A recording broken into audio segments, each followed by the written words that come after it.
Bom, boa tarde a todos e a todas. Estamos aqui para iniciar a 46ª edição Encontros Nietzsche, e gostaria de dizer que os Encontros Nietzsche constituem um fórum permanente de debate sobre a filosofia de Nietzsche. É promovido 2 vezes ao ano pelo GEM e recebem parceiros, tanto da cena acadêmica nacional quanto internacional. Sempre nos meses de maio e setembro é quando o GEM apresenta as publicações, lança o número dos cadernos Nietzsche e os novos títulos da coleção Sendas e Veredas. Na 46ª edição, o tema é Nietzsche, intérpretes e interpretações, visando fazer referência à especificidade dos textos de Nietzsche, enquanto impossibilita estabelecer a verdade de cada proposição, do mesmo modo que nos permite ou nos remete a uma multiplicidade de interpretações. As exposições, conferências, palestras e comunicações desse encontro vão apresentar ou a leitura de um intérprete consagrado de Nietzsche ou uma proposta para interpretação dos textos de Nietzsche. Esse é o nosso encontro em formato online e ele é promovido pelo GEM Unirio e pela Unirio, com o professor Miguel Ângelo Barrenechea, e a UERJ, professora Rosa Maria Dias. Participarão professores da Unirio, da UERJ, da Federal Fluminense, da Federal Rural do Rio de Janeiro e da Universidade Federal do Rio de Janeiro. Nessa edição, o GEM propõe uma interlocução entre os pesquisadores do grupo e os pesquisadores fluminenses. Contará ainda com a contribuição de pesquisadores estrangeiros da Argentina, da França, da Itália e do Peru. Em seu primeiro dia, hoje, será dedicado ao tema Filosofia e Educação. Em um primeiro momento, teremos mesa que abordarão a filosofia e educação, e, na sequência, filosofia e educação em Nietzsche, e, no final, a palestra da professora Scarlett Martin, perguntando se claustros ainda se fazem necessários. Primeiramente, vai apresentar a professora doutora Valéria Lopes Wilk, professora associada do Departamento de Filosofia da Universidade Federal do Rio de Janeiro, Unirio, doutora em Ciências da Informação pelo Instituto de Informação, Ciência e Tecnologia da Universidade Federal Fluminense, mestre em Filosofia pela Universidade Federal do Rio de Janeiro, bacharel e licenciada em Filosofia pela Universidade Federal do Rio de Janeiro e também em Comunicação Social pela Universidade Federal de Minas Gerais. Tem experiência na área de filosofia, atuando principalmente nos seguintes eixos: filosofia e informação, ensino de filosofia, filosofia e gênero, história e filosofia da ciência e filosofia do Brasil. Publicou 2 volumes sobre imagem e educação e também um livro sobre fundamentos da educação. Passo, assim, a palavra à professora Valéria, que nos falará sobre filosofia e educação, uma relação de longa data.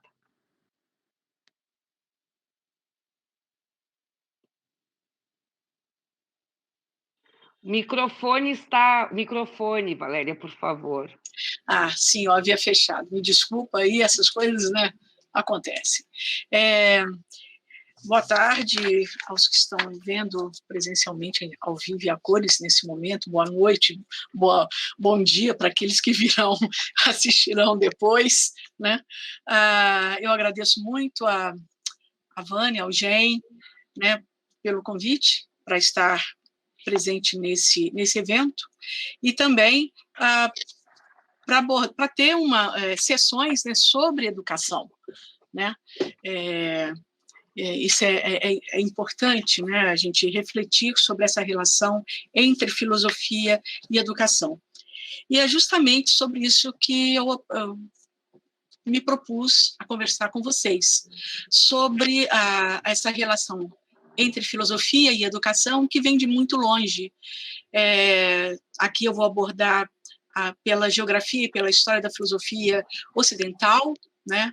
Mas haveria outras possibilidades de estabelecer essa relação que vem de longe, se tomarmos né, outras geografias filosóficas, né? Então, o que vou conversar com vocês hoje tem a ver com a minha atuação no campo do ensino de filosofia, né? Notadamente pelo projeto de extensão com quem eu divido com o Marcelo, com o Samir, na Filosofia na Sala de Aula, também pela minha atuação na disciplina Filosofia e Educação, né? Então, o meu solo, desde onde eu vou falar, provém dessa minha experiência, né? Então, no âmbito das discussões sobre os temas relacionados à presença da filosofia na sala de aula, na educação básica, no ensino superior, né?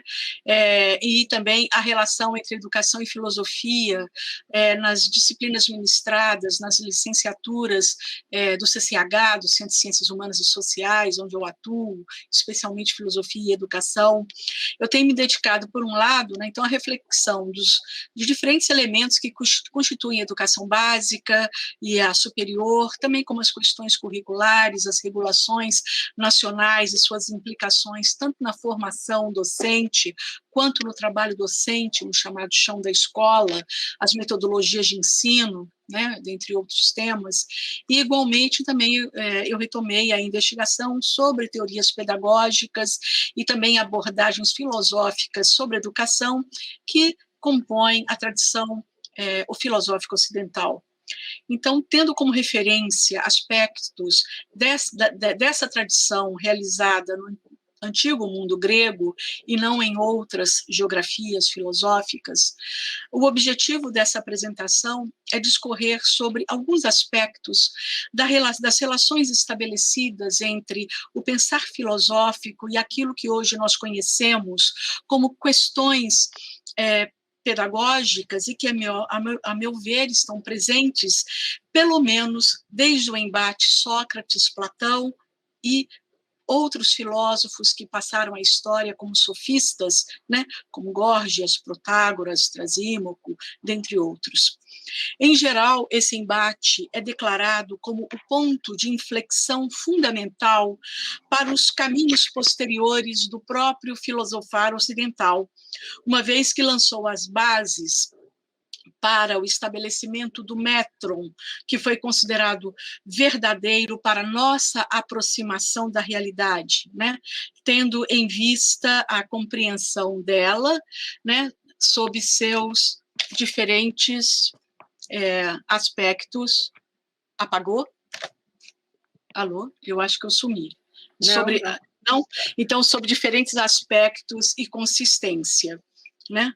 O que eu realçarei, porém, é que, paralelo ao processo que conduziu à vitória desse métron, quer dizer, dessa medida filosófica socrático-platônica, também ocorreu o confronto em torno do ato pedagógico, né, do ato pedagógico que nos descortina questões eminentemente educacionais e que hoje entendemos como associadas à natureza e à especificidade da educação. Ou seja, esteve em jogo também o questionamento sobre o que é educar, sobre o que deve ser ensinado, sobre quem ensina, qual o método, e não o questionamento, não apenas o questionamento sobre o que é filosofar, quem filosofa e quais métodos asseguram a medida de aproximação verdadeira da realidade, né? Compõe o exame dos processos educacionais realizados pelo Saviani, Demirbaal Saviani, a apreciação do significado da natureza e da especificidade da educação. E eu retomarei alguns elementos dessa abordagem de Saviani e depois eu vou discorrer sobre como eles aparecem naquele precursor conflito pedagógico transcorrido no contexto da Atenas socrática, para justamente situar e discutir o objeto, né, que conduz a minha argumentação. Então, nesse sentido, as disputas que naquele contexto ocorreram não dizem respeito somente ao âmbito do assentamento das pedras fundamentais do edifício da tradição filosófica ocidental posterior, mas também as disputas que passaram a ser consideradas como pedagógicas, as quais até hoje se fazem presentes, vide, né, as contendas que nós estamos vivendo hoje aqui no Brasil em relação às reformas educacionais em curso. Né? E eu chamo atenção para o fato de que aquela contenda, aquela disputa socrático-platônica sofística, ser habitualmente hoje tratada no campo do ensino da filosofia, tão somente ou majoritariamente como instauradora da diferença radical entre o fazer do filósofo e do sofista, entre episteme e doxa, entre modelar o cidadão mediante o bom, o belo e o justo, né, o bem, o bom e o justo, ou mediante outros valores, como a aquisição da manutenção do poder ou da riqueza pessoal, recusando-se à pertinência daqueles três valores anteriores. Frequentemente, essas circunstâncias são enfocadas no campo filosófico, né, pela perspectiva da história da filosofia e, em geral, não se ressalta tanto aquele quê pedagógico que ali se apresenta, ou pela relação indissociável entre pedagogia, entre o ensinar e o filosofar. Né? Privilegia-se no campo da filosofia muito mais as questões concernentes a essa história do que a referência sobre a aprendizagem propriamente pedagógica envolvida no processo. Descura-se assim daquela complementariedade existente entre educação e filosofia, ao não ser evidenciado que ali também se disputou na formação dos cidadãos para a vida na polis um tipo de educação. Né? Então, um pouco sobre o modo como eu retomei, eu utilizo, eu dialogo com Saviani. Né? Então, não vou ressaltar aqui, não vou trabalhar aqui a natureza e a especificidade de um tipo determinado particular de educação, como a que acontece na graduação, por exemplo, da filosofia, ou na graduação da música, ou na educação de adultos, por exemplo, mas pensando aspectos que poderiam nos indicar o que seria a natureza, né, e uma especificidade, qual é o objeto da educação propriamente dita, ou da atividade de educar. E, para tanto, eu recorri, então, ao diálogo com Saviani, que abordou esses problemas durante sua obra. Né? Agora, é necessário eu dizer como eu vou realizar esse diálogo. Né? Por quê? Porque quando o Saviani apresenta essa distinção dele de natureza e educação e especificidade da educação, ele fez isso para ponderar sobre os elementos, né, e os passos que constituem a proposta pedagógica dele, que é a pedagogia histórico-crítica. Entretanto, dessa argumentação, eu vou reter somente aquilo que, a meu ver, né, me serve de base para analisar os aspectos gerais da educação, ou seja, o modo como ele entendeu estritamente natureza e especificidade da educação. E o Saviani, ele parte da compreensão de que o ser humano, que a educação é um fenômeno humano, né? Então, para a gente entendê-la em sua natureza e em sua especificidade, obviamente, eu preciso entender aquilo que é o ser humano, aquilo. Né? Então, ele parte da ideia de que o que caracteriza o ser humano é o trabalho, né? E que pelo trabalho nós modificamos não apenas a natureza, adaptando-a às nossas intenções e necessidades, mas também nós nos formamos, né? Nesse trabalho. Então, é um trabalho também sobre a gente mesmo. Né? Nós não trabalhamos apenas a natureza, mas nós também nos trabalhamos. Né? Bom, trabalho, então, nesse sentido, a educação ela é um trabalho, um tipo específico de trabalho, que é um trabalho não material, porque com a educação nós atuamos justamente sobre uma determinada determinados aspectos desse modo como nós trabalhamos, nós nos relacionamos e transformamos a natureza. Né? E é justamente o conhecimento do mundo material, quer dizer, a ciência, os valores e o modo, e os processos pelos quais nós simbolizamos a nossa realidade. Né? Então, a natureza da educação é ser trabalho não material, marcado pela característica própria do trabalho educativo, segundo a qual o produto não se separa do próprio ato de produção, né? E o Saviani, ele vai, nesse artigo, ele vai precisar, olha, o meu objetivo é trabalhar a educação que se faz na escola, e não outros tipos de educação. Eu não vou entrar aqui nessa consideração, ou melhor, na apresentação, que no texto isso é feito. Né? E cabe à escola, então o específico da escola é a transmissão e a socialização, né? A transmissão às novas gerações e a socialização dos saberes historicamente elaborados de maneira sistemática. Por isso que ele vai dar uma grande atenção ao currículo, né? O currículo sendo aquilo que separaria a atividade propriamente escolar, o ensino propriamente escolar, das outras atividades que não deveriam ter a prioridade dentro de uma escola, né? Então, o currículo não é apenas o conjunto das disciplinas e conteúdos organizados numa determinada sequência, mas também aquilo que molda aqueles que estudam, né, segundo aquilo que é aceito, que é reconhecido socialmente adequado, né, aquilo que foi historicamente construído e é considerado como o adequado. Hoje nós estamos vendo uma grande discussão a partir da BNCC do que é adequado ou não, né, por exemplo.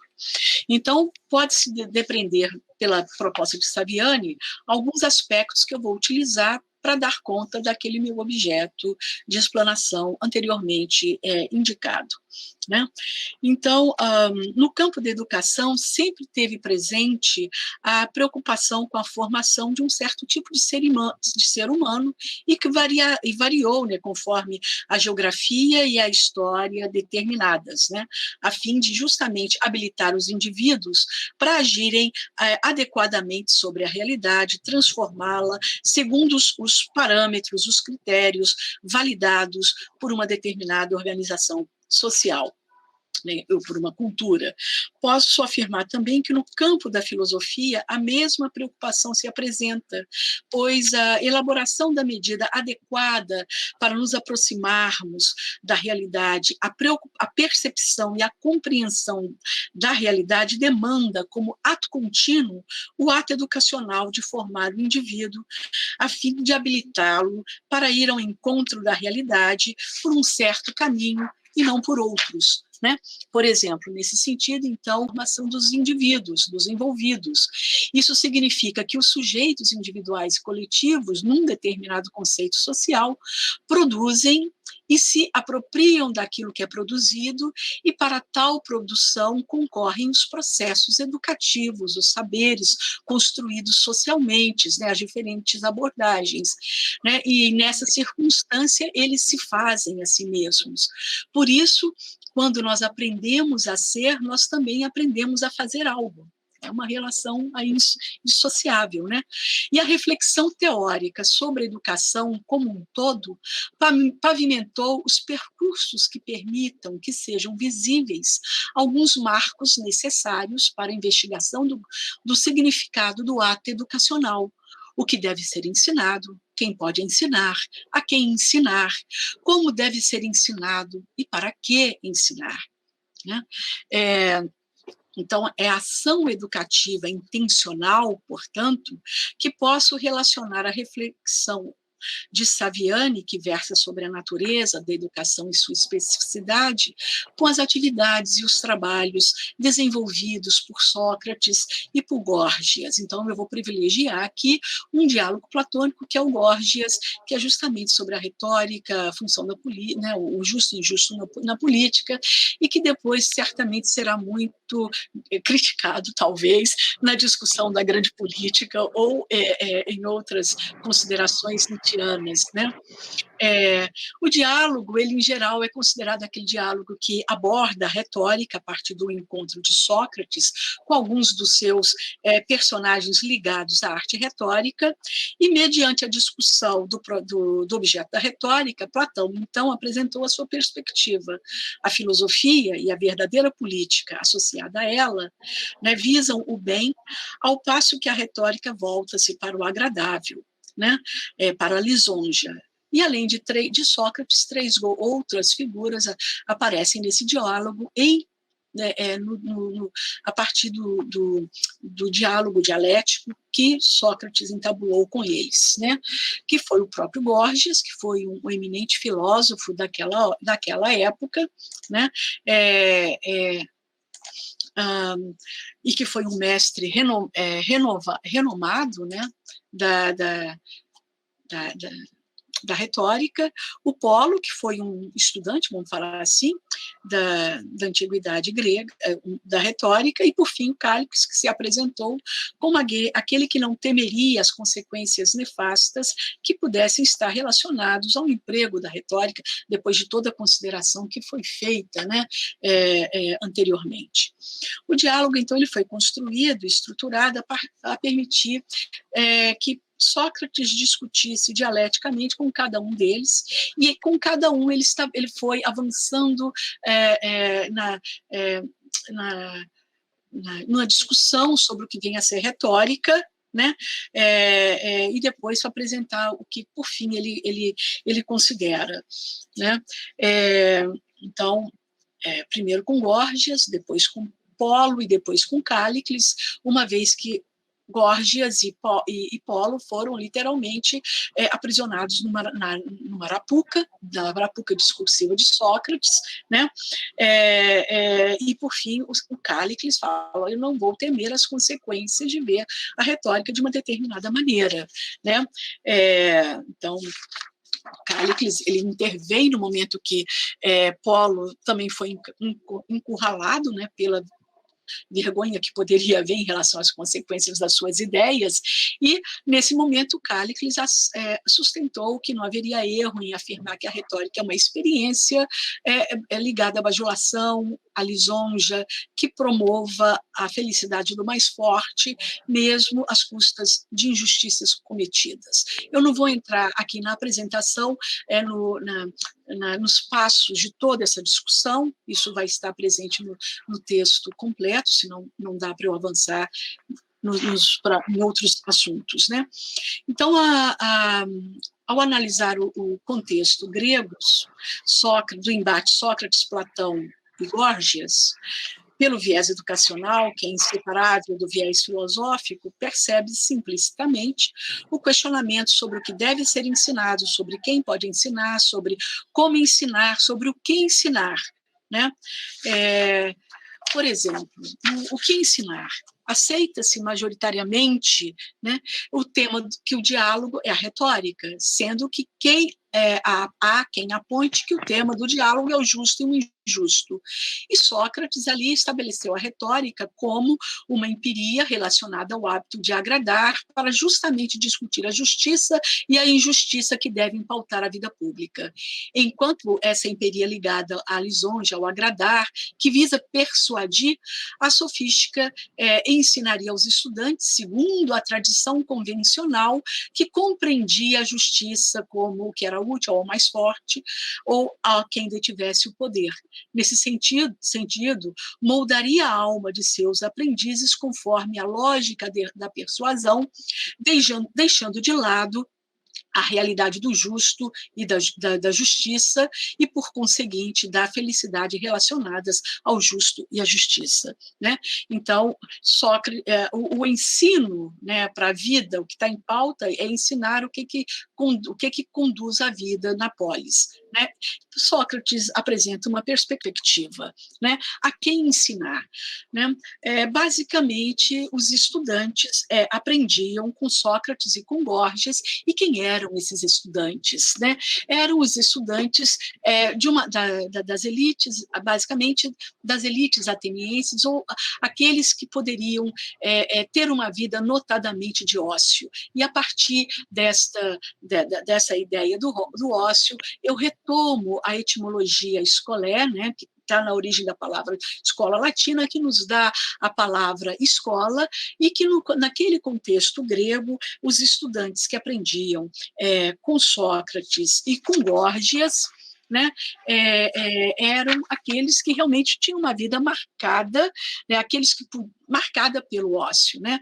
Podiam aprender com Sócrates ou com Gorgias, aqueles que estavam numa situação social que permitia o ócio, os que podiam aprender a desenvolver a reflexão filosófica, fosse a partir da medida socrático-platônica ou da medida sofista. E quem eles eram? Basicamente cidadãos, né, cuja vida era marcada pelo ócio, né? E sendo que Platão, aí, para diferenciar o trabalho filosófico do trabalho dos sofistas, era aqueles que podiam pagar.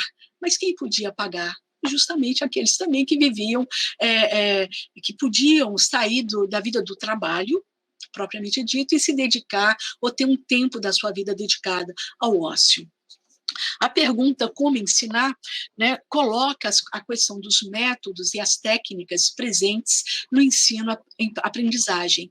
E Sócrates empregou a ironia como a arte de perguntar e responder, a maiêutica, né, como aquela arte da mediação filosófica, de uma maneira muito específica. E o tempo inteiro o Sócrates solicita aos seus interlocutores: vamos ficar num determinado caminho? Vamos num determinado modo de discussão dialética. Então, eu trabalho justamente esse modo socrático, né, de pedagógico, e o modo sofista, né, como aquele que ensinaria as técnicas da persuasão.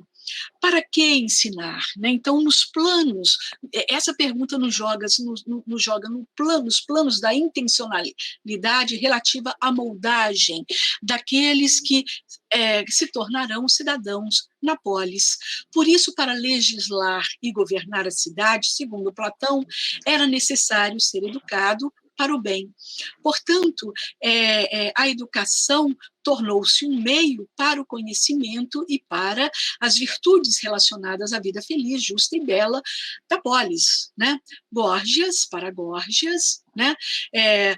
O ensino da retórica volta-se para o aprendizado da persuasão, que também era necessário à vida política do cidadão inserido naquela governança da polis, né? Nesse sentido, a gente pode perceber que as questões que a tradição da história da filosofia consagrou como a inflexão filosófica que marcou os rumos dos futuros do filosofar também conformam a questão pedagógica que diz respeito ao para que ensinar, né? Sobre o que deve ser ensinado e, por fim, quem ensina, né? Então, esse quem ensina está muito associado, né, à separação que o Platão vai fazer entre o filósofo e o sofista. Né? Filósofo, Gorgias, um filósofo que passou a história como um sofista, porque estava em jogo aí quem poderia ensinar, de fato, quem poderia ser filósofo. Né? E como eu falei que o ato correlato ao filosofar, ao ato pedagógico, então quem pode ensinar, né? Bom, finalizando, é perceptível, então, a partir da própria discussão entre Sócrates e Gorgias, né, ou entre um embate socrático-platônico e um embate sofista, com sofistas, né, como essas questões apareceram naquele contexto grego, né? Então, é perceptível ver que a educação compartilha com a filosofia alguns elementos incomuns, né? E especialmente como nós moldamos as pessoas, né, pela educação. Então, até hoje nós discutimos o que deve ser ensinado, o que pode ser ensinado, sobre como deve ser ensinado, o que deve ser ensinado, quem pode ensinar, né? Então, são perguntas que até hoje estão presentes na nossa realidade e que implicam um determinado trabalho pedagógico e que implica também uma determinada concepção do que vem a ser humano, né? Uma concepção do modo como nós hoje estabelecemos a relação com a natureza, né? Sobre aquilo que é considerado mais adequado para transformar essa natureza, seja a natureza humana e a natureza, né, aquilo que nós podemos entender como aquilo que é específico do ser humano, não estou falando em nenhuma base em termos essenciais, né, mas aquilo que caracteriza o ser humano, qual é o ser humano que queremos moldar com a educação, né? Então, todo o trabalho, esse trabalho que eu aqui desenvolvi, né, que eu estou aqui apresentando nesse congresso, é para mostrar como há uma relação indissociável na geografia e na história filosófica ocidental entre o que vem a ser filosofia e o que vem a ser também o ato do seu ensino, né? E não apenas para um curso de filosofia ou na disciplina filosofia. Nós poderíamos ampliar isso, né? O próprio ato da educação. Ele é conformado por essas perguntas e que nós podemos ver de uma maneira muito, muito, muito visível naquele embate filosófico fundador, que também foi um embate pedagógico, né, e que nos legaram estas questões. E são essas questões com as quais, até hoje, no campo dos fundamentos da educação, nós nos voltamos, mas também no campo do ensino de filosofia. Né? Por quê? Porque o ensino de filosofia se insere dentro desse contexto maior do que vem ser, por exemplo, a educação brasileira. Né? Então, o educar brasileiro, o ensino de filosofia hoje no Brasil, ele é dentro desse contexto maior da educação brasileira. Eu acho, aqui eu finalizo, que já acabou o meu tempo, e qualquer consideração posterior eu abro, ficam para os questionamentos. E eu agradeço a todos essa possibilidade de conversar com vocês sobre isso. Muito obrigada, boa tarde. Bom, agradeço a exposição da professora Valéria e agora eu vou passar a apresentar a segunda fala, e antes eu gostaria de lembrar que o evento foi está sendo financiado pela FAPERJ, tá? E eu vou apresentar, então, a professora Célia Benveio, e passar a palavra a ela e lembrar que, ao final de cada mesa, nós teremos as perguntas. Lembrando que as 2 primeiras mesas são específicas sobre filosofia e educação, e a terceira mesa e a conferência de encerramento é educação e filosofia em Nietzsche. A professora Célia Benvenho é doutoranda em filosofia pela UniOeste, na linha de pesquisa metafísica e conhecimento, com estágio de doutorado na Universidade de Estrasburgo, França, em parceria com a Faculdade de Filosofia. Possui mestrado em metafísica e conhecimento, licenciatura em filosofia, ambos pela UniOeste. Especialista em administração e planejamento de sistemas educacionais e especialista em computação aplicada ao ensino. Tem experiência na área de filosofia, filosofia e educação, ensino de filosofia e filosofia para crianças. Atualmente é professora assistente na Universidade UniOeste, campus de Toledo. A professora Célia Benvenho tem sido responsável por a organização dos trabalhos das oficinas didáticas do PIBID na escola, tendo já, com outros colegas, publicado 4 vezes o resultado deste trabalho, 4 publicações. Nessa ocasião, ela vai nos falar sobre filosofia entre a universidade e a escola, uma experiência de docência pesquisadora. Passo, então, a palavra à professora Célia. Boa tarde a todos. Eu gostaria de agradecer ao convite da Vânia, ao GEM Unirio e às universidades do Unirio e do UERJ, por poder compartilhar com vocês um pouco dessa minha experiência. Como a Vânia já falou um pouco, o meu trabalho de hoje ele vai ser mais no sentido de, não um relato de experiência, mas compartilhar com vocês a experiência vivenciada enquanto de uma docência pesquisadora, tanto como estudante de filosofia, como professora de filosofia na Universidade Estadual do Oeste do Paraná. O título Filosofia entre a Universidade e a Escola busca romper, em primeiro lugar, com a ideia de que ainda vivemos entre muros nas universidades. No caso da filosofia, de modo especial tomando como referência a minha experiência enquanto professora de filosofia na UniOeste, esses muros foram derrubados há um certo tempo. De modo específico, desde a inclusão da filosofia nos currículos escolares em 2008 e por algumas políticas públicas que trouxeram os professores delas novamente para dentro das universidades e, por sua vez, nos levaram para fora dela. É dessas experiências do fazer filosofia entre a universidade e a escola que nos exige, enquanto professores e estudantes de filosofia, uma reflexão contínua sobre o aprender e ensinar filosofia, que nos orientou para a crença na formação para a docência pesquisadora, por acreditarmos que não há docência de qualidade sem pesquisa, o que foi transformado em princípio de nosso trabalho, composto pelo tripé universitário ensino, pesquisa e extensão.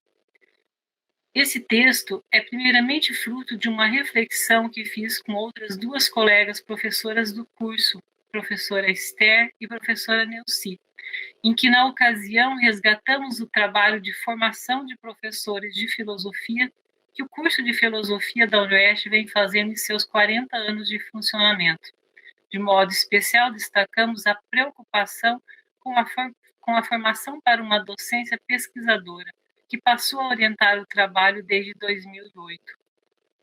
Nas 37 turmas regulares de formandos, a UniOeste habilitou 1.353 professores de filosofia, além de 85 bacharéis em filosofia, que foi ofertado durante um período na universidade, e, ademais, por meio de um convênio com o Ministério da Educação, segunda licenciatura, entre 2011 e 2014, foram diplomados pelo curso 27 professores. Com base nessa trajetória do curso, com base nessas primeiras reflexões desse texto, gostaria de trazer alguns elementos para refletirmos o quanto já se conseguiu avançar no interior dos nossos cursos de filosofia a partir de políticas públicas, a começar pela inclusão de filosofia no currículo escolar e com a formação continuada dos professores das escolas por meio de programas nacionais de integração entre universidades e escolas, como o PIBID e o Observatório de Educação. Falar desses avanços é importante, principalmente diante do cenário atual de incertezas na política educacional brasileira e com o espectro de exclusão novamente rondando a disciplina de filosofia com a proposta do novo ensino médio e com a instituição da nova Base Nacional Comum Curricular. Anunciado por meio de medida provisória no final de 2016 e tornado lei no ano seguinte, o novo ensino médio propõe uma flexibilização curricular por meio de itinerários formativos. Nele, a filosofia, ao lado de outras áreas de formação, deixou de ser uma disciplina obrigatória, mantendo resguardado nos currículos o desenvolvimento das competências e habilidades que lhes são próprias, a partir de seus estudos e práticas, enquanto, por outro lado, a língua portuguesa e a matemática, por exemplo, foram compreendidas como disciplinas obrigatórias nos 3 anos do ensino médio. Nesse contexto, a versão oficial da Base Nacional Comum para o Ensino Médio foi publicada em 2018, e nela a filosofia praticamente desapareceu. Como apontam Reuser e Dias, é incontestável a expoliação da filosofia nessa nova versão da base. Cito: restaram alguns poucos traços mencionados de temáticas que lhe são próprias, mas não exclusivas, tais como política, estética, lógica, epistemologia e metafísica. Bem diferente da segunda versão da proposta da base de 2016, em que explicitava a importância de que o trabalho com a disciplina fosse feito por profissionais com formação filosófica específica, garantindo adequado tratamento filosófico no que se refere aos procedimentos metodológicos e críticos próprios, bem como a abordagem dos seus conteúdos e matérias expressas nos textos que compõem o que costumamos chamar de história da filosofia. Sabemos também que a publicação da BNCC implicou e implicará em mudanças expressivas no campo da educação nacional, as quais não pretendemos tratar nesse momento. Do ponto de vista da formação dos professores das universidades, em seus cursos de licenciatura, terão que reformular seus currículos e práticas. Das licenciaturas foi exigida, conforme consta na Resolução número 2 de 2020, drástica alteração que dividirá o currículo em 3 partes, que na sua execução dissocia teoria e prática, apesar de o chamar de dimensões fundamentais e interdependentes, a saber, conhecimento profissional, prática profissional e engajamento profissional. Além disso, a resolução corta pela metade o tempo do curso para o estudo específico da área. Em síntese, em um curso de filosofia, por exemplo, apenas 50% do tempo será dedicado para estudar filosofia. Com certeza, uma ruptura sem precedência na formação para a pesquisa-docência. No entanto, apesar dessas angústias e incertezas em torno da educação e da filosofia, falar do quanto já se conseguiu avançar no interior dos nossos cursos de filosofia é importante para mostrar que a presença da filosofia nos currículos escolares do ensino médio, por quase uma década, foi resultado de muitas lutas, de muitas bandeiras e atuação micropolítica de educadores, que desde o início dos anos 2000 se mobilizaram, tanto para estudar e discutir o que e como fazer com a filosofia na escola, quanto para criar estratégias de pressão junto a órgãos deliberativos, como o Conselho Nacional de Educação e o Senado Federal. Até que em 2008 foi sancionada a Lei Federal 11.684, que alterou a LDB, tornando obrigatórias as disciplinas de filosofia e sociologia. Que esta história de lutas e conquista nesses poucos mais de 20 anos em que criamos histórias, materiais, articulações, conhecimentos e experiências em variados sentidos possa servir de alento para constituirmos o nosso presente. Mas quais os avanços que tivemos no interior do curso de filosofia da UniOeste? A partir de 2006, no Paraná, e de 2008, no país, a filosofia passou a compor o currículo escolar do ensino médio de todas as escolas, o que provocou mudanças expressivas também no curso de filosofia da UniOeste. No primeiro momento, aumentou o envolvimento dos docentes do curso com a formação continuada dos professores das escolas e a inicial dos futuros professores, ampliando a integração com o núcleo de educação. Todo o corpo docente do curso tomou para si, a menos em suas aulas, o ensino de filosofia como um problema pedagógico e filosófico, uma vez que foram inventadas estratégias de formação para a docência desde o primeiro ano do curso, em todas as disciplinas. No plano de ensino de cada disciplina, por exemplo, era reservada uma carga horária específica para se trabalhar estratégias de trabalhos com esses conteúdos no ensino médio. Se antes alguns professores estavam habituados a se preocupar somente com a pesquisa, ou com o estudo do texto filosófico em si, agora eles passaram a pensar em formas de relacioná-los com outras coisas fora da filosofia, buscando uma intertextualidade. Além disso, cada vez mais os professores se incluíram nas orientações de estágios e passaram a ir para as escolas acompanhar seus alunos nos estágios de regências, o que estreitou o diálogo com a escola e incluiu os professores da escola como corresponsáveis na formação dos futuros professores. Ao lado disso, em esfera federal, programas como o PIBID e o Observatório de Educação foram de salutar importância para que novas mudanças ocorressem. E a principal dela foi trazer o professor da escola novamente para dentro da universidade, agora, efetivamente, também como pesquisador e parceiro na formação dos futuros professores, assim como levou os professores da universidade para dentro das escolas.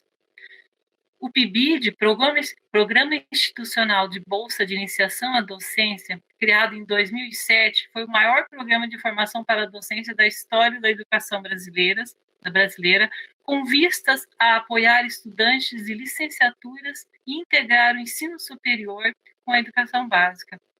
Além de prever atividades nas universidades e nas escolas, por parte dos futuros licenciados, integrou professores das escolas que retornaram para a universidade com bolsa de estudo, a fim de contribuir junto aos professores do curso para a formação à docência.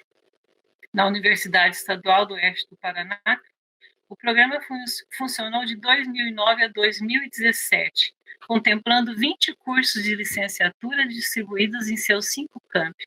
No último ano do programa, em 2017, estiveram envolvidos diretamente 321 alunos de licenciatura, 50 professores da educação básica e 34 docentes do ensino superior, todos recebendo o auxílio de bolsa. Entre 2011 e 2014, também foi realizado o projeto interinstitucional de ensino, pesquisa e extensão Escrileituras, um modo de ler e escrever em meia vida, em parceria com o MEC, CAPES e Observatório da Educação. Este projeto envolveu 4 instituições, a UFRGS, Federal de Pelotas, Federal do Mato Grosso e a UniOeste, que teve como coordenadora do núcleo a professora Esther Reuser, minha colega de curso. O Escrileituras ofereceu bolsas de estudos para licenciandos, professores da educação básica e mestrandos, além da coordenadora do núcleo nas universidades. O projeto atuou nos campos do ensino, da pesquisa e da extensão, predominantemente por meio da proposição e do desenvolvimento de oficinas de escrileituras, também denominadas oficinas de transcriação. Com ambos os projetos, chegamos a ter, ao mesmo tempo, na UniOeste, 54 licenciandos, 12 professores da educação básica e 4 professores do curso recebendo bolsas para ocuparem-se do ensino de filosofia como merecedor de investigação e pesquisa, dos problemas inerentes à educação formal e, sobretudo, para a formação de futuros professores pesquisadores. Um verdadeiro trabalho em rede que teve como saldo maior para o curso a crença na formação para a docência pesquisadora. Neste segundo momento, gostaria de falar da experiência de docência pesquisadora que vivenciei como professora do curso de Filosofia da UniOeste e como coordenadora do PIBID. No momento atual, estou tendo o privilégio de estar fazendo doutorado em Filosofia com afastamento integral da universidade, o que com certeza refletirá uma qualidade docente. Por outro lado, está sendo muito interessante sentir na pele a experiência de ser pesquisadora, sem que o objeto de pesquisa seja o tema da próxima aula. Mas é curioso que o modo como conduzo a pesquisa, leio e releio inúmeras obras, escrevo e reescrevo inúmeros parágrafos, outros apagados, está mudando o meu modo de me relacionar com o conhecimento, como compreendo e escrevo. Isso, com certeza, marcará definitivamente o professor pesquisador que está em mim. Enquanto professora da UniOeste, desde o início me envolvi com questões relacionadas ao ensino de filosofia, Não só porque é minha área de concurso na universidade, mas principalmente por eu ter sido, por muito tempo, professora de filosofia na educação básica. Com certeza, isso me ajudou muito na compreensão das questões inerentes à filosofia das escolas, que no início dos anos 2000 eram ainda muito diferentes da filosofia da universidade. E trago isso porque é importante sabermos que muitas coisas se modificaram em muito pouco tempo em relação ao ensino de filosofia.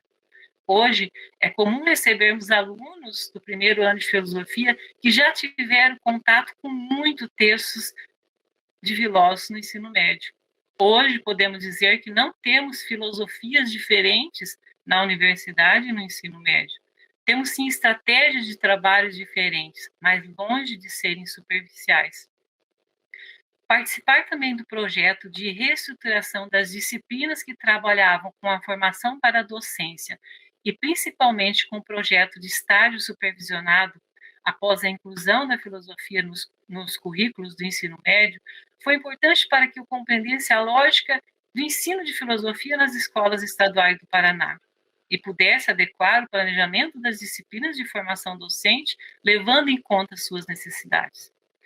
Na oportunidade, pude participar também do programa de segunda licenciatura, lançado pelo MEC para o fomento de políticas de formação de professores, organizado no sistema Parfor, que também foi oferecido pelo curso de filosofia na UniOeste. Quero destacar que, juntamente a essas atividades, que parecem à primeira vista estarem relacionadas somente ao ensino, desenvolvi diversas pesquisas que resultaram em diversas publicações de artigos e capítulos de livro. O livro 16 aulas de filosofia para o ensino médio, planejado, escrito e organizado por mim e por outros 2 colegas do curso, é o resultado desse trabalho junto à segunda licenciatura. A partir de 2014, passei a integrar, junto com outros 2 colegas, a coordenação do projeto PIBIT UniOeste, o qual passou por mudanças significativas a partir desse ano, principalmente no que se refere à ampliação do número de vagas para acadêmicos bolsistas, que passou de 24 para 42. A extensão do raio de atuação do projeto para 8 escolas, o que, consequentemente, ampliou a participação de um maior número de professores supervisores, agora 8 professores de filosofia das escolas estaduais e 3 coordenadores de área do programa, os professores do curso de filosofia da instituição. Em filosofia, cujos conteúdos são por excelência teóricos e o hábito é invariavelmente crítico, seria impraticável uma iniciação docente que se operasse por meio de um didatismo ou que recorresse às práticas pedagógicas que ensejassem qualquer outro traço de mecanicismo. Assim, desde o início, a coordenação do PIBIT da filosofia entendeu que uma iniciação à docência em filosofia precisaria resgatar o horizonte teórico, e mesmo que transmitindo os saberes e práticas necessárias à educação em sala de aula, tal aprendizagem não poderia negligenciar sua vocação reflexiva. Assim sendo, uma das preocupações em relação à preparação de futuros docentes foi a de garantir a eles uma boa formação com base no conhecimento da história da filosofia, mas também de planejar e pensar junto com eles estratégias didáticas que pudessem levar os temas e problemas da filosofia de modo criativo e instigante aos alunos do ensino médio. Compreender que a filosofia pode ser trabalhada de forma diferente com os alunos do ensino médio, seja através da utilização de teatro, debate, noticiário de TV, oficinas, é uma forma interessante de despertar o interesse dos alunos do ensino médio, pois permite apresentar a filosofia numa linguagem mais acessível, a partir de um material previamente selecionado. Nesse sentido, a atividade de elaboração de oficinas didáticas se mostrou uma ferramenta importante para o desenvolvimento do aspecto lúdico e leve ao abordar os temas da filosofia, além de pensar em novas metodologias de trabalho com a filosofia no ensino médio, buscando tornar as aulas de filosofia um ambiente propício para a experiência filosófica. E o trabalho com as oficinas ainda teve como resultado a criação de material didático alternativo para o ensino de filosofia nas escolas, os quais foram publicados em 6 livros. Todo o processo de planejamento e criação da oficina exige muita leitura e discussão para a compreensão do tema abordado a partir do filósofo ou conjunto de filósofos selecionados. Mesmo as relações com temas ou problemas atuais e a maneira como despertar a atividade lúdica nos alunos do ensino médio somente é possível quando a leitura de boa parte da obra do filósofo em questão tiver sido feita e debatida previamente, em vários momentos. A seleção do texto a ser trabalhado com os alunos do ensino médio e a forma como ele é apresentado durante toda a execução da oficina didática faz toda a diferença na compreensão do tema e na compreensão da própria filosofia. Assim, quando a primeira versão da oficina ficava pronta, iniciava-se um processo de avaliação a partir da aplicação da oficina para os colegas bolsistas e professores supervisores. E assim, na experienciação do material planejado, muitas horas a mais eram tomadas para rever estratégias, aprofundar o conteúdo e melhorar o trabalho. Destacamos aqui a importância do envolvimento dos professores das escolas nesse processo, que assumiram uma tarefa ativa na formação de futuros professores, além de terem a oportunidade de desenvolver novas técnicas e métodos de trabalho, e novamente estudar temas ligados à filosofia e à educação, e que, ademais, de algum modo, retornam para a universidade, promovendo a aproximação da realidade por eles vivenciada com o espaço acadêmico, espaço constante de pesquisa e reflexão, e responsável pela formação de novos profissionais que possivelmente atuarão nessas escolas públicas. É inegável a importância que o programa PIBID teve para a melhoria na qualidade da formação dos futuros professores de filosofia da UniOeste. Com a experiência com o PIBID, já não podíamos mais pensar em uma formação para a docência que não fosse pesquisadora, pois a nossa própria prática enquanto professores do curso e coordenadores do projeto foi assustadoramente modificada. Outra questão importante nessa experiência com o PIBID foi o contínuo processo de planejar e escrever as ações. Tudo virava pequenos textos, os quais depois eram lidos pelos colegas, escritos a 2, a 4 mãos, transformados em livros, relatos de experiências, artigos, publicados e voltados para os alunos e professores como material didático alternativo. Como resultado desses 4 anos, com o trabalho com o PIBID, organizamos em conjunto com os alunos bolsistas do programa e dos professores supervisores 6 livros, os quais reúnem as diferentes atividades envolvidas pelo projeto neste período de atuação. Além disso, muitos de nossos alunos bolsistas foram para a pós-graduação após finalizar o curso. Outros já estão trabalhando como professores nas escolas e muitos professores retornaram à universidade após a sua participação no programa para continuarem seus estudos, seja para fazer especialização, mestrado ou doutorado. Também foi significativa a procura de novos alunos para cursar filosofia após a presença do PIBID nas escolas do município. É claro que o contexto atual é por vezes desanimador, e são muitas forças que trabalham contra a nossa potência docente. Mas a exemplo de alguns colegas que estão se mobilizando, estudando, propondo novas saídas, ou mesmo refletindo sobre os escombros filosóficos a partir da BNCC, como minhas colegas Esther e Adriana, que recentemente publicaram 2 textos, Raspas e Restos de Filosofia na BNCC do Ensino Médio, Trampolim para uma Ética como Experimentação, e Espólios Filosóficos na Base Nacional Comum Curricular Ensino Médio, a Dimensão Ética.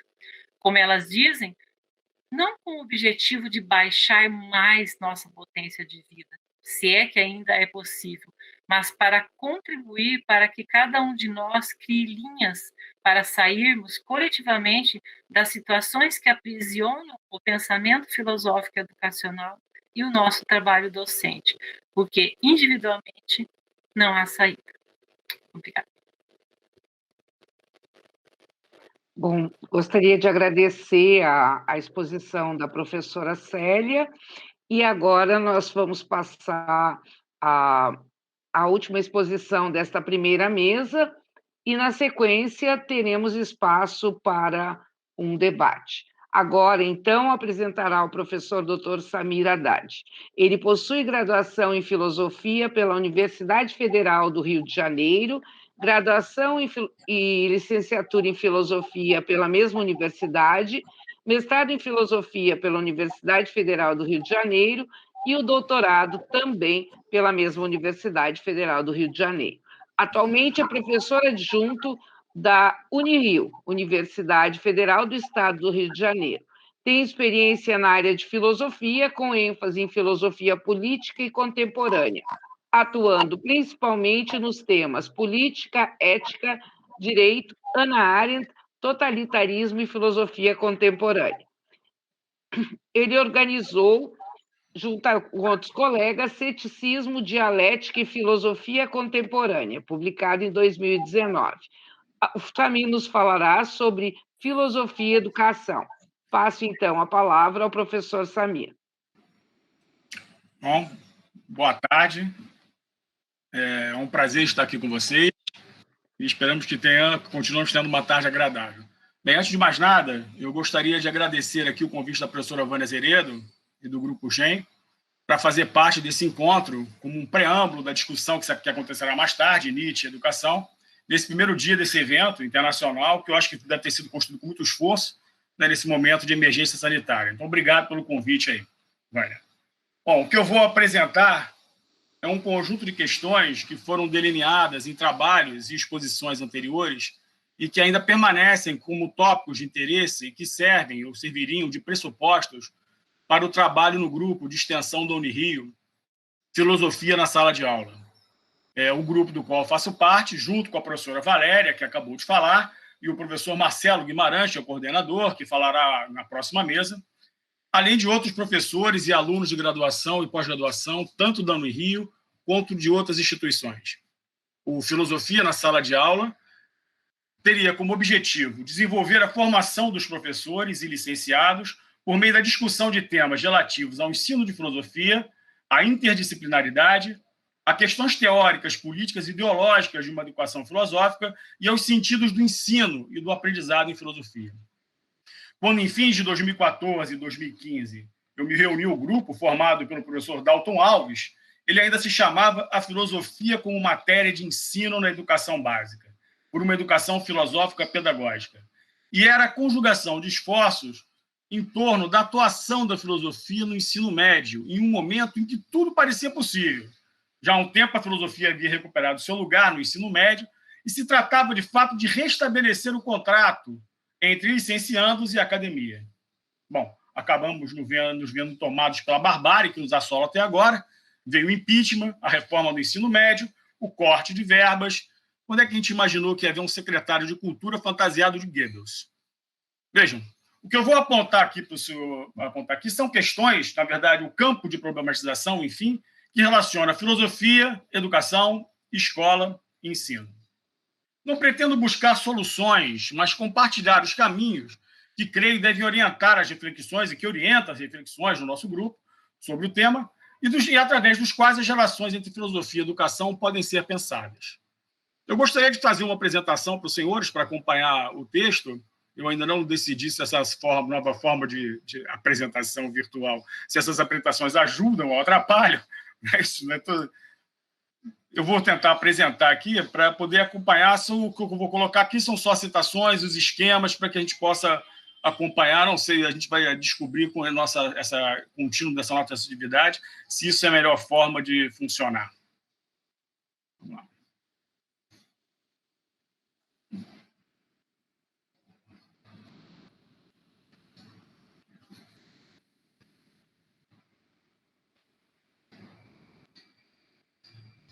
A perguntinha clássica está funcionando para vocês? Está aparecendo? Sim, Samir. Obrigado. Bom, eu dividi essa abordagem, esses eixos, né? Esses eixos temáticos, em 3. É isso? Que eu chamei aqui, por isso que eu assumi o tema inclusive, da mesa, porque, na verdade, eu vou mostrar, de certa forma, expor esses eixos temáticos que nós trabalhamos no Filosofia na Sala de Aula. em 3 momentos, ou 3 eixos, ou 3 questões orientadoras. A primeira delas, as relações da filosofia com a cidade. Isso é, as relações de uma forma específica de saber com a comunidade. A segunda, a relação entre filosofia e ensino, a atividade de professor e a filosofia. E a terceira, a filosofia como disciplina no sistema escolar, dentro do sistema escolar. Opa. Esses são 3 eixos a partir dos quais eu gostaria de levantar e dividir esses instrumentos que orientam o nosso trabalho. Agora, é claro que essas questões que aqui estão não são estanques independentes uma das outras. Ao contrário, elas geralmente se encontram misturadas, se entrecruzam, se justapõem e se confundem. Essa divisão é uma divisão meramente ilustrativa. Então, vamos à primeira questão. O primeiro eixo que eu coloco é o lugar da filosofia na cidade. A pergunta que já levantei em outro lugar, em outro texto, é o que a cidade tem medo? Qual o receio da polis com a filosofia? Essa questão, de certa forma, coloca as tensas relações entre filosofia e política, que são também, de certa maneira, a relação entre filosofia, as tensas relações entre filosofia e sociedade. É isso. Se nós partimos aqui do pressuposto, de que a filosofia teve sua origem na Grécia, tomando aqui uma postura claramente ocidental e eurocêntrica, nós poderíamos também dizer que esse conflito entre a filosofia e a cidade teve seu primeiro momento também na Grécia. Para Hannah Arendt, por exemplo, o abismo entre a filosofia e política abriu-se, teria se aberto historicamente com o julgamento e a condenação de Sócrates. O julgamento de Sócrates marcaria simbolicamente esse abismo entre filosofia e cidade. Então, num texto intitulado Filosofia e Política, Arendt procura mostrar que a condenação de Sócrates marca o limite que a polis estabelecia para o sofós, o homem das coisas eternas e não humanas. O processo de condenação de Sócrates seria, então, uma espécie de resposta irritada da cidade e de seus cidadãos à pretensão dos filósofos de educar e tornar os homens melhores. Os cidadãos atenienses se orgulhavam de ser educados para a vida política e não precisariam da filosofia e sua pretensão de verdade. A polis tinha preconceitos contra filósofos, na medida em que pareciam nada saber sobre o mundo dos homens. Platão, na República, ao reivindicar para o filósofo o governo da polis, ele estava afrontando a cidade. Tanto ao afirmar que a preocupação com o eterno não fazia do filósofo um inútil, quanto ao afirmar que, ao contrário, a visão das coisas eternas eram as mais valiosas, inclusive o bem, para a administração da cidade. Nesse sentido, a filosofia de Platão mostraria a rebelião do filósofo contra a polis. Vamos lembrar que uma das acusações imputadas a Sócrates é de corromper a juventude, o que poderíamos chamar hoje de corrupção de menores. Acusações semelhantes vivemos atualmente. A filosofia, mas não só ela, é acusada de desviar os jovens dos valores tradicionais da família e dos bons costumes. Nessa acusação, se mesclam elementos da primeira e segunda questão que apontamos aqui. Há um ataque à filosofia mesmo, mas que se dá através da atividade educativa. Se ataca a disciplina através do professor.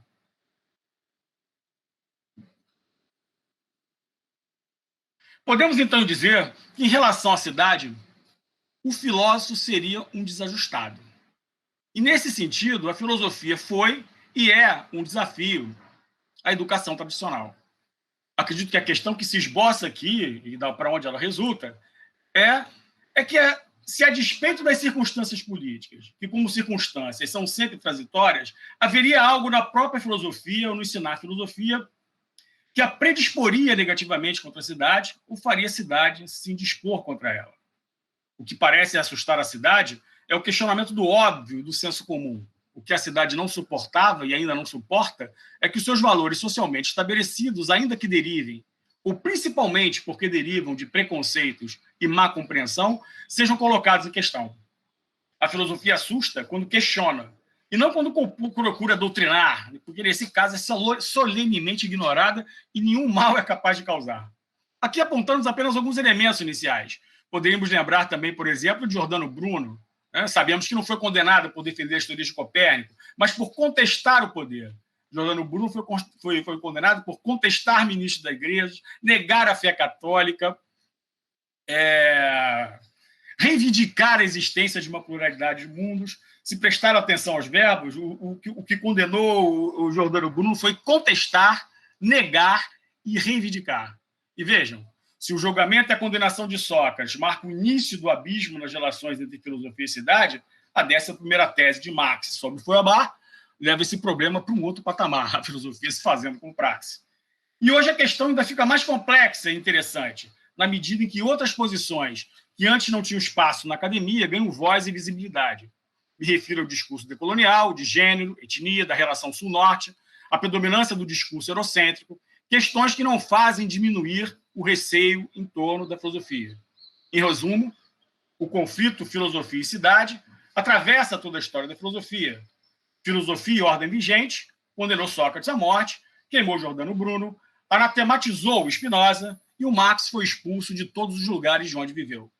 Na relação filosofia e cidade, o primeiro momento é o do receio e o da desconfiança. Mas há também a mera indiferença, a filosofia divorciada da cidade, como Platão nos aponta no diálogo Teteto, ao mostrar o filósofo como aquele que só o corpo habita a cidade, mas que a alma vaga longe, preocupada com as coisas do alto. A separação que revela o conflito entre a polis e o filósofo está na origem da distinção medieval entre vida ativa, que seria a vida dedicada aos assuntos mundanos, e a vida contemplativa, o modo de vida alheio a qualquer tipo de engajamento nas coisas terrenas. A vida contemplativa era um modo de vida filosófico. Nasce assim certa preferência pela contemplação como o melhor modo de vida, pois longe da confusão dos assuntos humanos e mais perto da verdade, relegando a política e a vida ativa à condição hierarquicamente inferior. O que nos leva a um novo desdobramento da questão, a filosofia insossa, presente naquilo que o Paulo Freire chamou de concepção bancária da educação.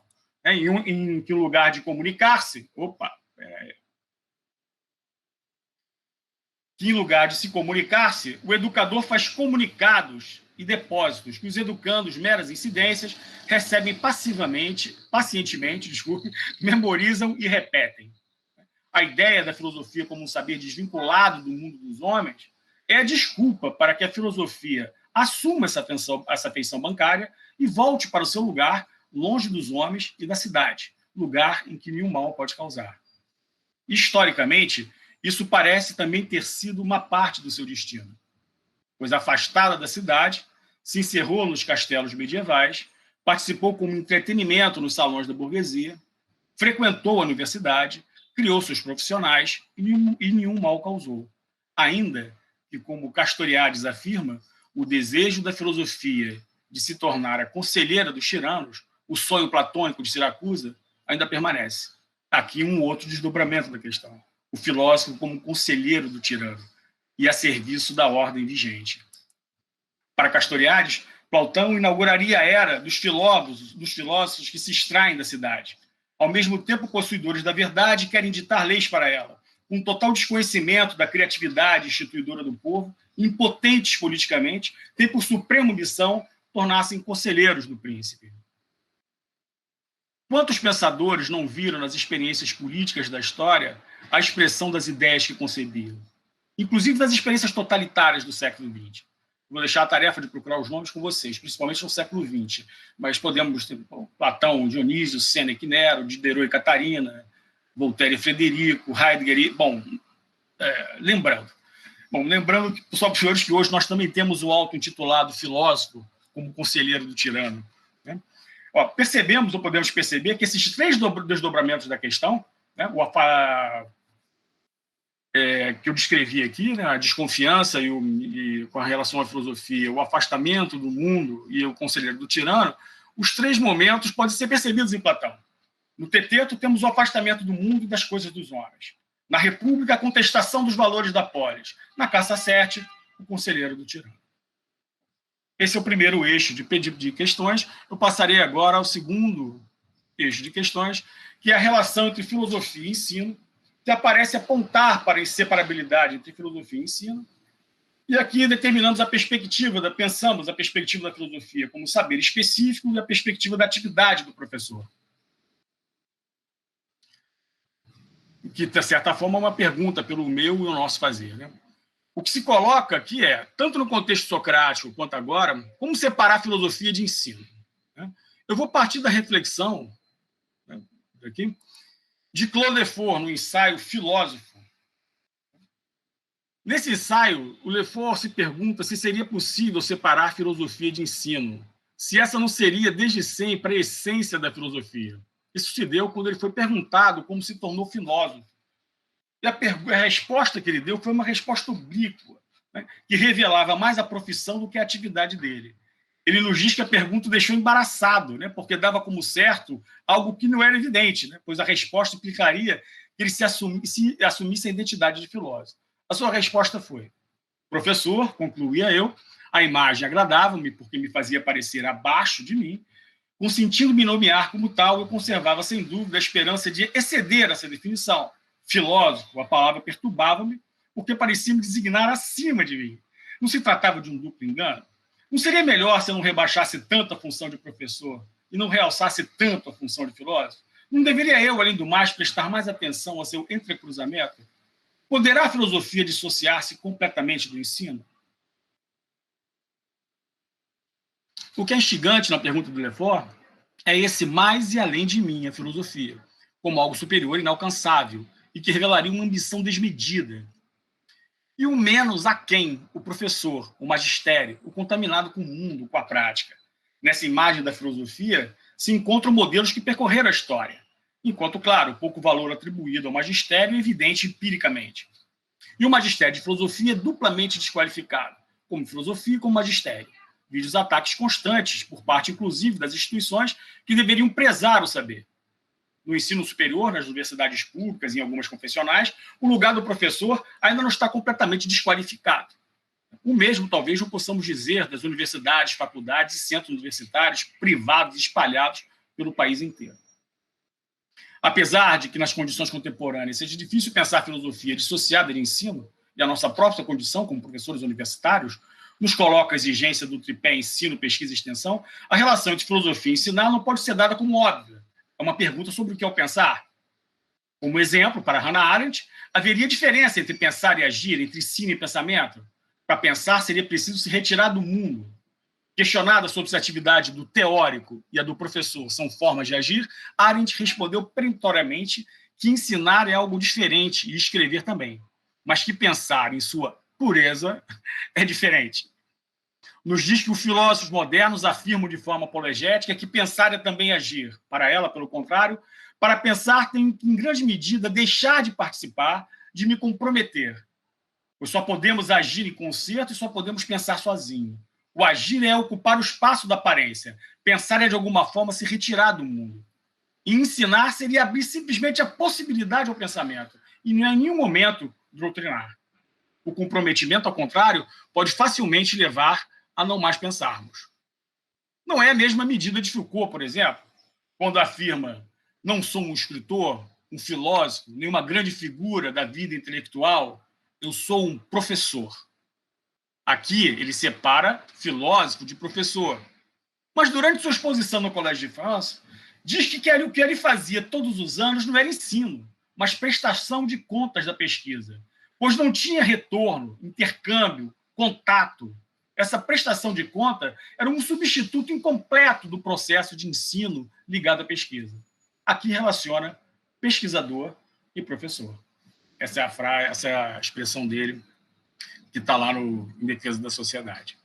Os exemplos de Lefort, Arendt e Foucault, mesmo que estabeleçam diferenças entre o fazer da filosofia e a atividade do professor e do pesquisador, acaba apontando cada um à sua maneira para um nexo intenso e íntimo entre ensino e filosofia. Se não podemos separar a filosofia de ensinar a filosofia, nosso compromisso é também com o educador e o processo educativo.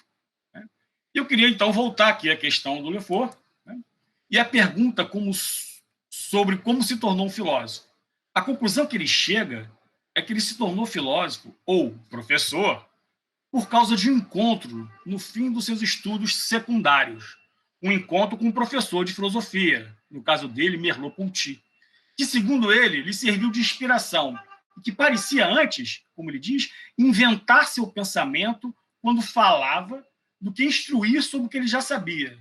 No dizer dele, era um espetáculo insólito e desconcertante. Um professor que sabia se subtrair à posição de mestre, e que este encontro o levou a considerar mais profundamente a relação entre ensino e filosofia. Porém, o ensino passa por uma transformação. E aqui eu deixaria apenas esboçada uma questão que eu acho que deve se fazer cada vez mais presente, né, que nós, no Filosofia na Sala de Aula, ainda não abordamos. Mas eu gostaria de falar brevemente da atividade de ensino, no que poderíamos chamar, né, parafraseando aí o Walter Benjamin, de educação na era da sua reprodutibilidade técnica. É isso?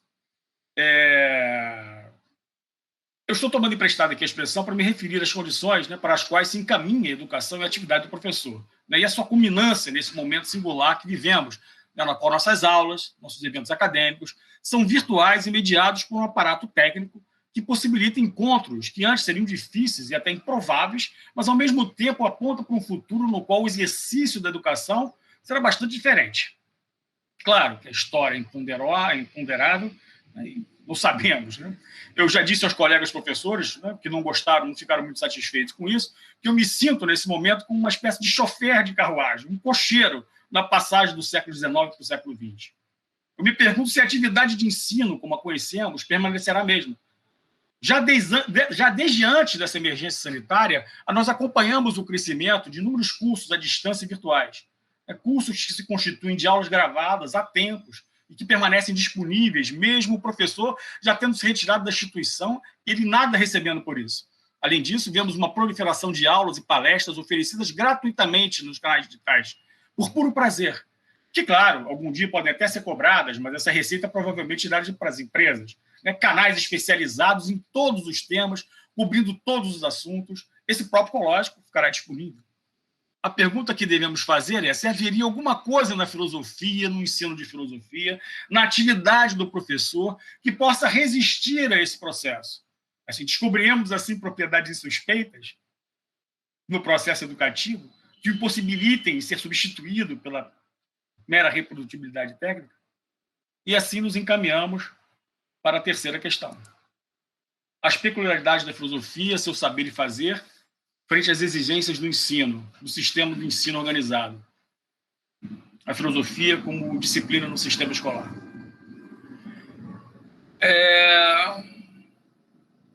Mesmo as relações entre filosofia e educação estando presentes desde a antiguidade, como vemos Platão e Aristóteles na academia e no liceu, outra coisa é o sistema escolar e a filosofia como disciplina escolar. A própria atividade filosófica pode ser, em algum momento, descaracterizada quando está submetida às exigências do sistema escolar. Avaliação, produtividade, hierarquia.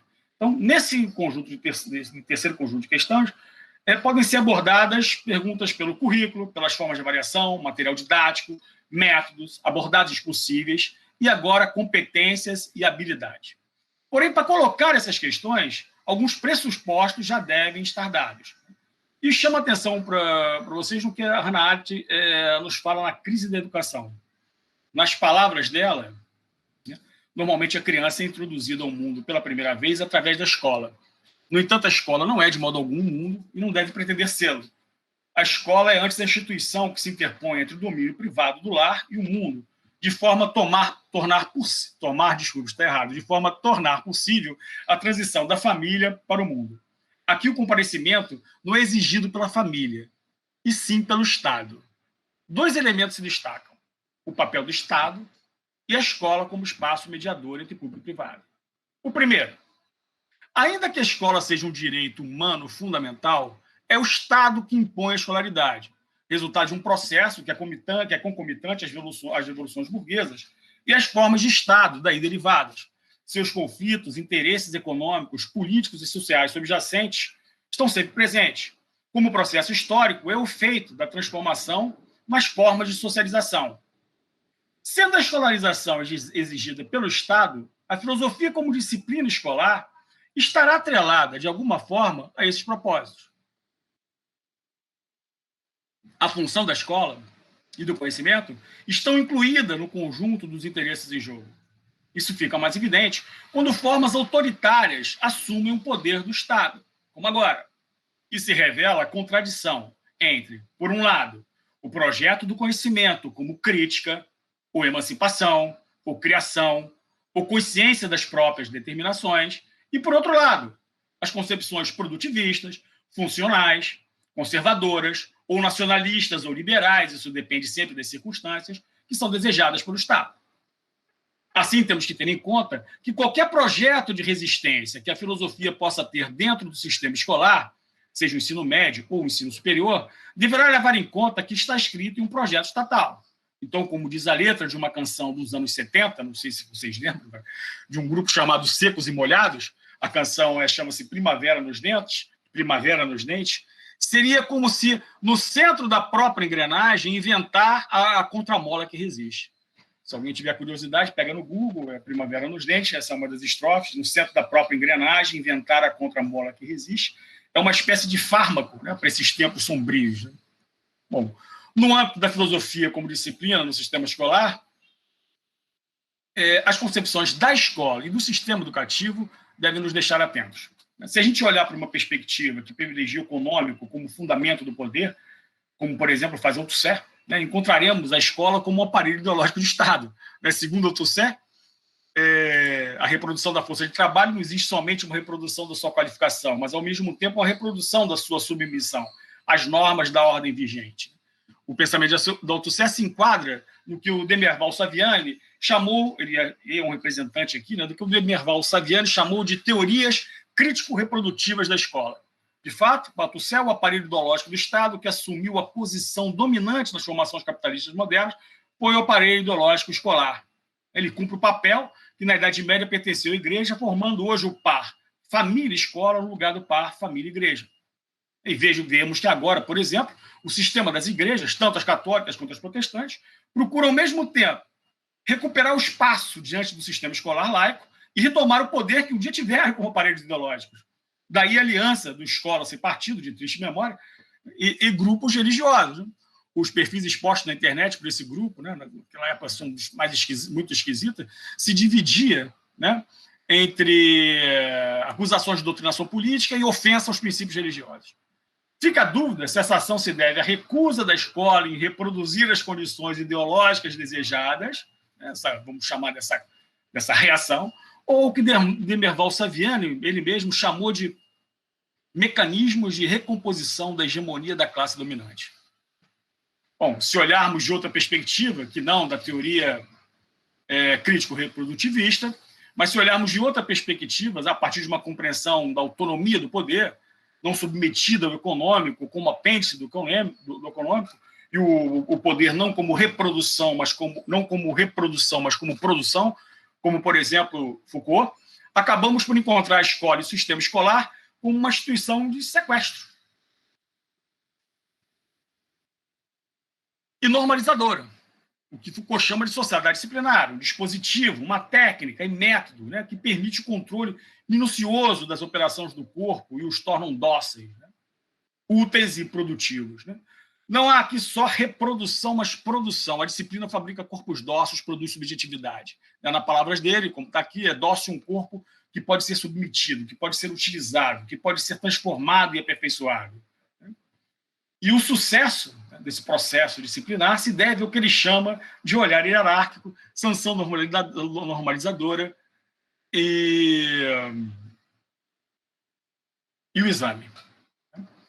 E, vejam, o olhar hierárquico seria, ou a vigilância hierárquica, sanção normalizadora e exame são, de certa forma, a estrutura escolar. Né? Pela vigilância hierárquica, os meios de coerção se tornam claramente visíveis sobre aquele ou para aquele sobre quem eles se aplicam.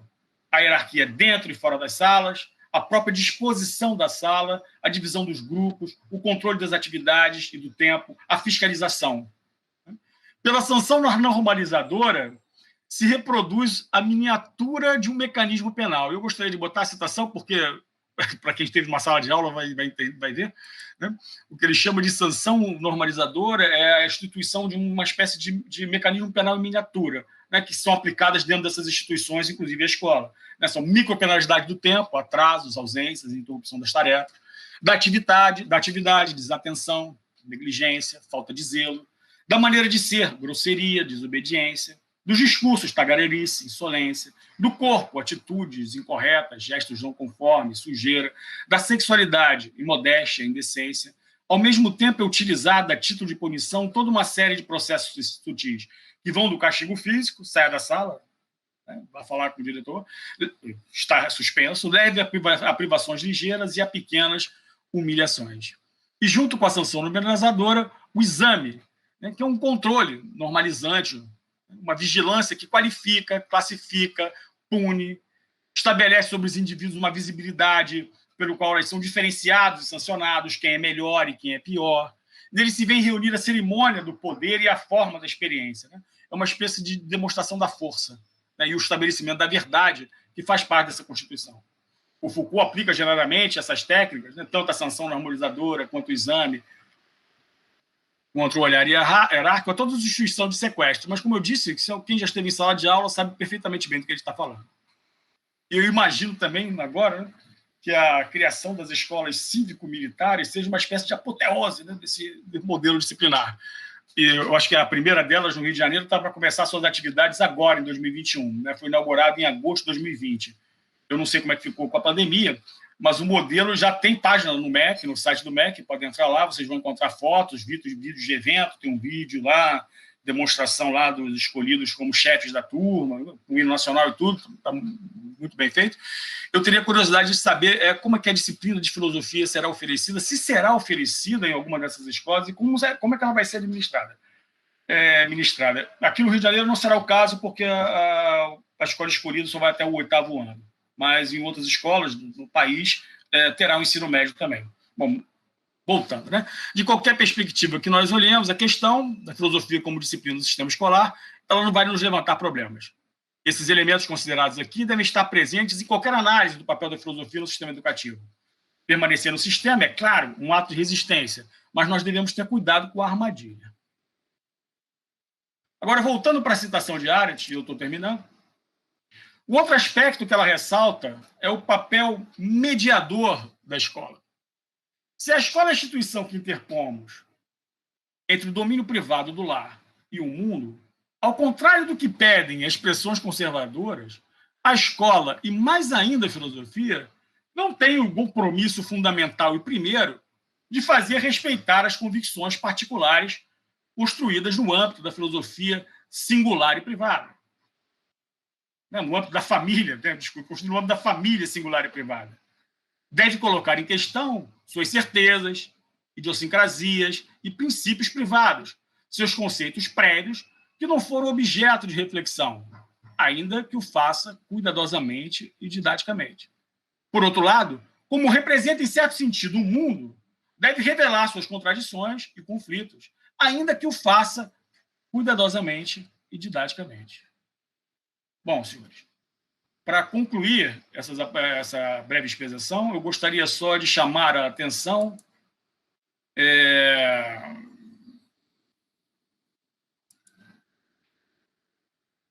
para um ponto, né, que parece sempre ser deixado de lado, né, quando nós falamos de filosofia na sala de aula. Né? Tendemos a pensar na filosofia como uma disciplina do ensino médio, né, ou então falamos de filosofia nos cursos de filosofia. Mas raramente nós olhamos para o ensino da filosofia como disciplina obrigatória, né, nos ciclos básicos, dos diversos cursos de humanidade.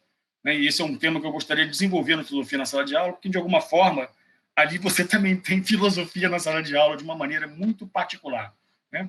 Eu lembro de um caso que aconteceu comigo, vou terminar aqui, eu ministrava uma disciplina de ética, num curso de Direito, numa universidade prestigiosa, né, privada, e uma aluna, como se tivesse assim, alcançado a verdade, né, me falou, né, que se sentiu na obrigação de me dizer o que ela entendia a necessidade da disciplina ética, assim como de filosofia do direito, no curso de Direito.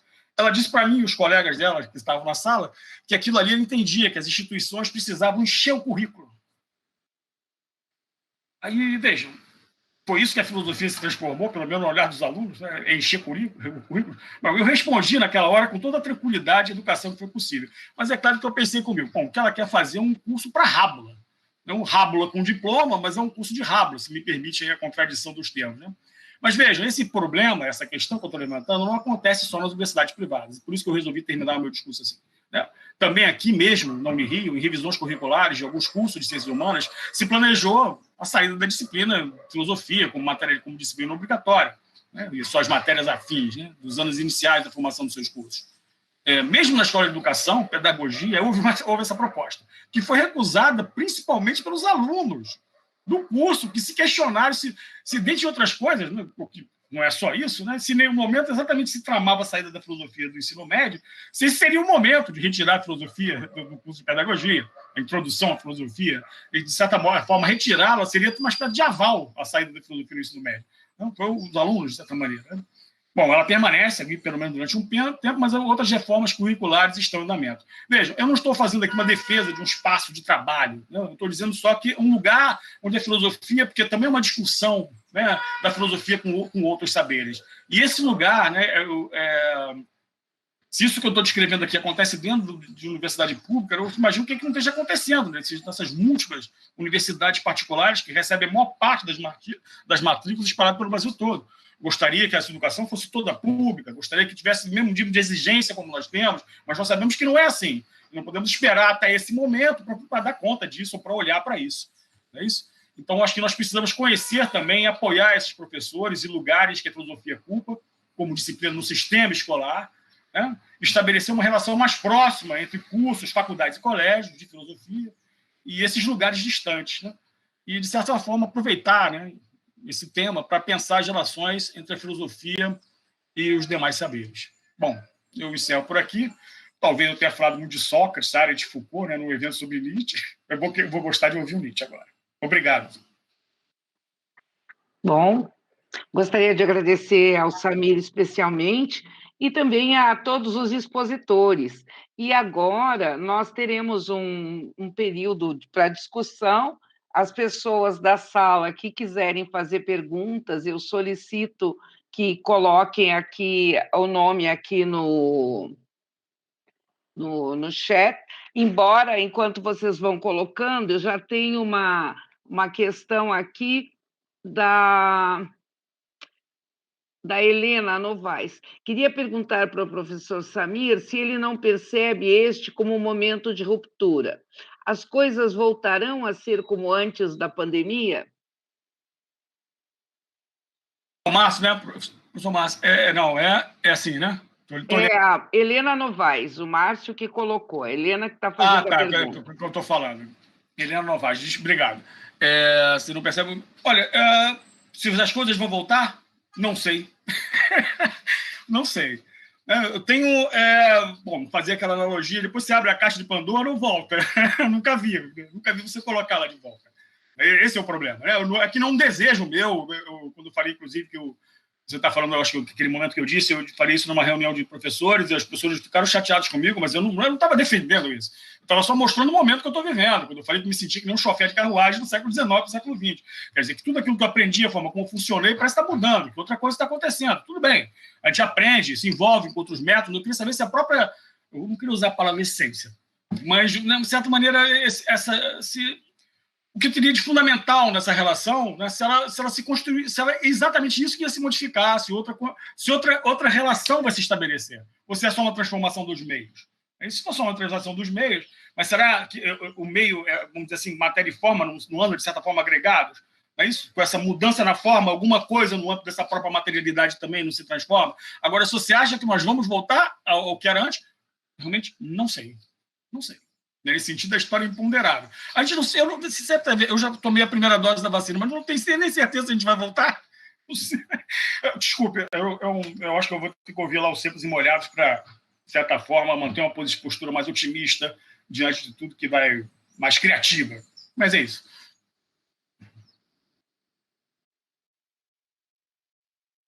Enquanto o pessoal vai se inscrevendo, acho que seria interessante ouvir também a Valéria e a Célia sobre essa questão, se estamos ou não, como é que vocês veem essa ruptura, essa mudança em termos tanto da formação dos estudantes da escola, mas como também nós que ministramos filosofia na universidade. É ampliar, colocar a pergunta feita para as duas.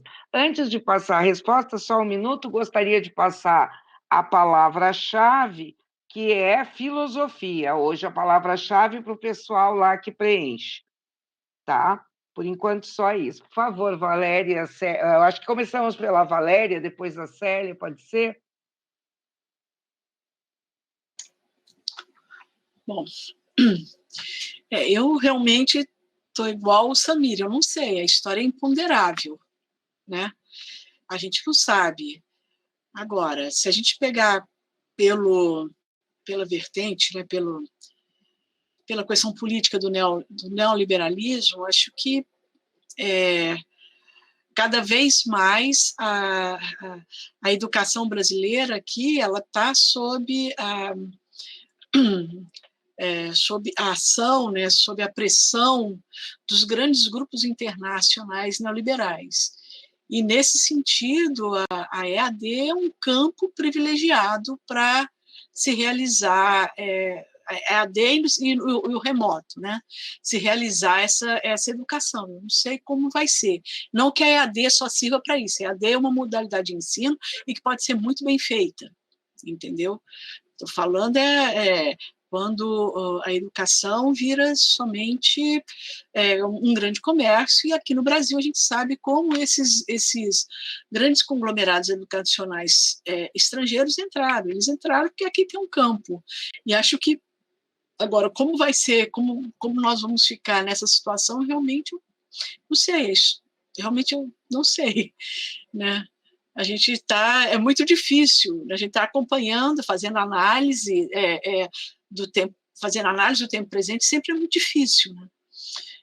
Então, a gente vai acompanhando, mas como será? Realmente não tem essa resposta. Isso. Olha, eu, no momento, eu estou afastado da prática docente, né? Mas, assim, eu acho interessante algumas observações que alguns colegas meus me disseram, e até por algumas ações que a gente está fazendo agora, utilizando essas novas tecnologias. Eu acho assim, a gente tem muito medo de estar caindo em alguma armadilha quando a gente começa a elogiar e dizer que tudo está funcionando muito bem com a tecnologia. A gente fica com aquele medo, acho que todo faz isso, de estar caindo numa armadilha para justificar depois esse monte de essas modalidades à distância e etc. Então, eu acho que sempre é uma fala um pouco perigosa, mas assim, olhando para o aspecto positivo, tem muitas coisas que foram possíveis acontecer por conta dessas mudanças que ocorreram. Assim, eu consigo ver muitas coisas positivas. Nós mesmo temos um grupo de estudo que funcionava só presencialmente, e a gente começou desde o ano passado a fazer ele online, tentando manter as características de um grupo de estudo, que não é uma palestra com perguntas, mas que aconteça um debate. E está funcionando, entendeu? Com isso, a gente está conseguindo reunir pessoas de vários cantos do Brasil, todos estão discutindo, assim como pessoas até de outro país. Então, assim, sendo positiva, eu acho que já contribuiu muito. Tem um professor, colega meu, que falou assim, que a partir de agora, quando as aulas voltarem presencialmente, possivelmente ele não vai dar mais aula mais do mesmo jeito, porque agora ele tem que pensar muito mais, para trabalhar essas aulas síncronas, ele tem que pensar em outras estratégias, é todo um exercício, isso no curso de filosofia, que antes, às vezes, o professor ia lá, escrevia no quadro e pronto. Daí ele falou assim, não, depois de passar toda essa fase, a minha prática como professor vai modificar. Tem outras alternativas que eu posso colocar nas minhas aulas de filosofia na universidade, que não necessariamente precisa só sentar e ler um texto, entendeu? Então, eu não sei se eu estou sendo muito otimista, mas eu acho que muitas coisas boas vão acontecer a partir disso, sabe? Obrigada, Célia. Tem uma outra aqui para dar os parabéns, né, ao professor Miguel, e tem uma dúvida para a Valéria, né? Você aludiu à sofística e a Sócrates, comentou diálogos entre sofistas e Sócrates. Eu queria indagar, na atualidade, com essas tendências fundamentalistas, você acha que algumas dessas posturas têm alguma viabilidade? Olha, eu acho que a perspectiva socrático-platônica ela foi pensada a partir de uma dada circunstância histórico-geográfica, né? Aquela. Então, você tem uma ideia de modelar a vida da polis a partir de determinados parâmetros. Se esses parâmetros cabem hoje, aí é uma grande discussão. A gente tem que olhar para a nossa circunstância, né? E ver que tipo de ser humano, né? Por exemplo, a educação, ela tem expectativa em trabalhar, né? Porque, querendo ou não, não é só pelo viés da disciplina que a educação formata ou dociliza. Na medida em que você sempre apresenta uma determinada maneira que modela, que formata. Né? Agora, o que a gente tem que pensar é na nossa época, que época que nós vivemos. Então, não caberia repetir, de certa maneira, a perspectiva socrático-platônica, que foi construída numa determinada circunstância e que acarretou uma série de problemas. Por exemplo, toda a obra, a crítica nietzschiana vai muito nesse sentido. Né? Voltar àquele momento significa descuidar ou descurar ou não aceitar uma série de críticas que foram feitas. Então, a gente tem que olhar a nossa época. E em relação à questão dos sofistas, né? Eu acho que, no fundo, muitas das vezes é isso. O senso comum é esse. O poder é para... a política é para favorecer quem tem o poder de mando e quem tem o poder da riqueza. Vídeo que a gente está vivendo aqui no Brasil, essa plutocracia né, total. Então, se isso, eu particularmente discordo disso. Né? Então, assim, como a gente... eu gostaria que houvesse uma outra consideração sobre os fins, né, ou sobre o motivo de se viver em comum, sobre como podemos estabelecer a vida em comum. Né? Então, mas vendo agora a nossa circunstância, e pensar contra e a favor da tradição, né? Com e contra, sempre. E não apenas a tradição, acho que socrático-platônica é ocidental, mas hoje nós temos outras possibilidades que ajudam a pensar o que é viver em comunidade, por exemplo, a partir do Ubuntu, né?